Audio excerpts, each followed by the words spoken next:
gonna take you back to the past.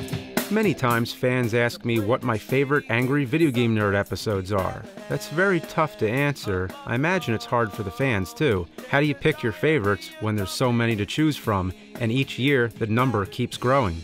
So I did the best I could to narrow them down.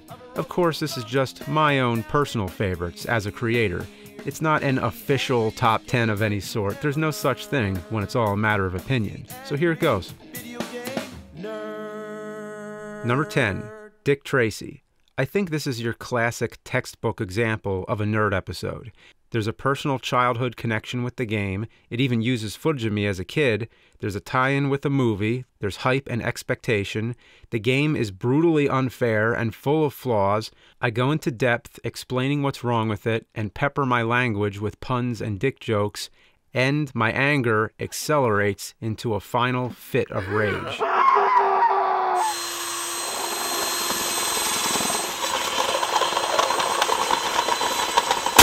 Number 9, Berenstain Bears. This was my 11th year Halloween special. I really didn't think I had many horror games left, so I turned to something that was least expected, the lovable Berenstain Bears of my childhood. For some reason, I think my best horror stuff comes from innocent things that aren't supposed to be scary. What I like about this video is that not only did I fulfill the game review with multiple games, but then there's a whole added section where I'm examining a famous pop culture mystery. How do so many of us misremember the spelling of Berenstain? No. It can't be! These are my old books! But it was spelled Steen! It was spelled Berenstain! Boy, I had fun writing this and getting my brain tangled in the whole conspiracy. Spelled Berenstain. It was spelled Berenstain. Number 8, How the Nerd Stole Christmas. The word for this video is unique. It's the only episode where the nerd exclusively appears through Mike's illustrations and to be told entirely in rhyme. Wow, that was fun writing those rhymes. What turkeys worked on this murky mess of monkey jerky? Some quirky jackass from Albuquerque? I like how this video has a rhythm and it covers a whole bunch of games very quickly, which gives you that holiday feeling of being showered in presents, many games, and more games, and most of them suck. It was my first time working with Bear McCrary, who did the music, which helped give it that warm, glowing feeling. Number 7, Seaman. This was unlike any game I ever reviewed as a nerd. It's a game that talks back.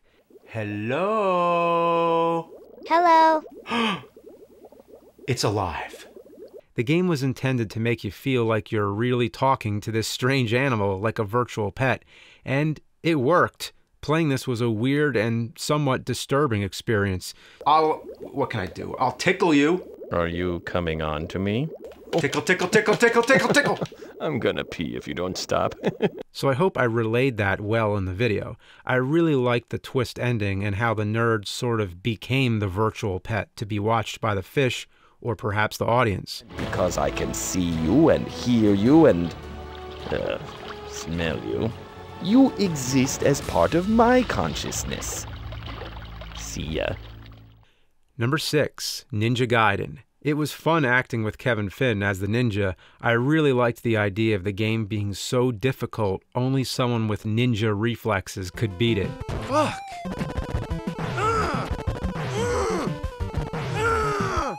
The sequence when the ninja plays the game contains some of my favorite editing work in the whole series.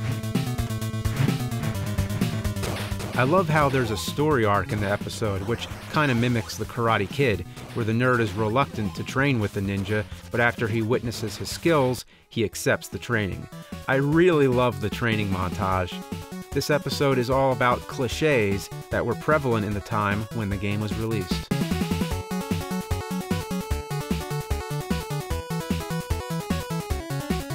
Number 5, Crazy Castle. This was a sequel episode to Bugs Bunny's Birthday Blowout, and I think the funniest moment was the first time I punched Bugs Bunny because you weren't expecting it. But now that the shock was over, the only thing left to do was to pay full tribute to the Looney Tunes humor and imitate all the classic gags. We went all the way.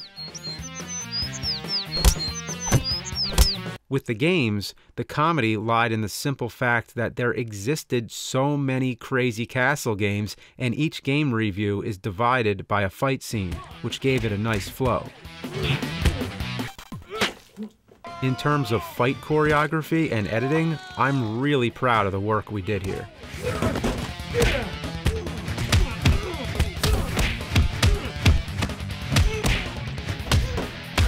Number 4, Jekyll and Hyde Revisited. This is my most personal hated game, but this is when I learned how to love the fact that I hate it. Every flaw gave me ammunition. I had plenty of material to work off. Watch out for the bird shit! What? Even though I was being angry, I was actually having fun. Why, it's the best game ever made. I like the ending where I start finding good things about the game, which I completely exaggerate. It's a metaphor for social and geographical fragmentation. This is one where I'm really happy with the analysis, the critique, and the comical responses I had to the game. I killed something! The only thing you can kill in the whole game, and it's a little tiny stupid fucking bee! Number 3, Mega Man. This was the most time-consuming episode to date, beating the record previously held by R.O.B the Robot. You can't do the same thing all the time or else it gets old, but every now and then, it's good to bring it back. This is sort of like my own personal analysis of my history as the nerd in commemoration of 10 years of YouTube.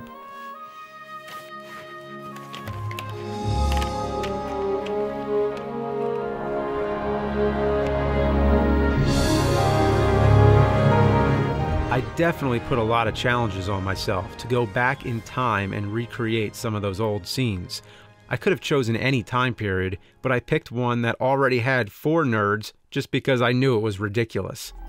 There's some dirty magazines on the racks. It might be fun to look at. What? Oh, man! Not to mention traveling back in time to a dream scene. I made it pretty difficult, but that's what makes the best results, in my opinion. Number 2, Mario 3. This was the first time the nerd reviewed a game that he enthusiastically likes. But then it just happened to turn out the game was a product of Satan. I love taking unexpected turns like that, but it only works when you have enough evidence to back up the claim. It takes me 12 jumps to get Bowser to fall down the hole. The 8th letter of the alphabet is H, 5 equals E, 12 equals L. What's that spell? Hell! Then the game itself starts acting like Linda Blair in The Exorcist. Your mother sucks cocks in hell. And then things escalate into a full-on battle between heaven and hell over a Mario game.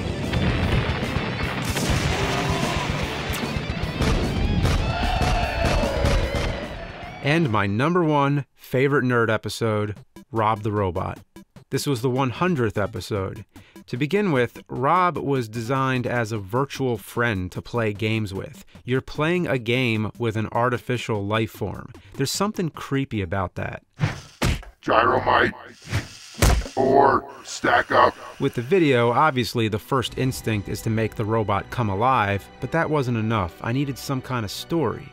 So the robot became sort of an anti-bad game Terminator who wants to rid the world of every inferior game. And that made the nerd question whether or not he could live without the existence of bad games. So the very thing he was fighting against, he ended up fighting for. No more Dr. Jekyll, Mr. Hyde. I won't fucking have it! I thought it was a great character reversal and a good way to put him to the test. I just like it when there's some kind of story, when there's more to it than just sitting on the couch reviewing games. That's what you want? That's the way you're gonna get it! But everybody's choices will be different. I know it's hard to pick, but I'd be really interested to know, what are your favorites?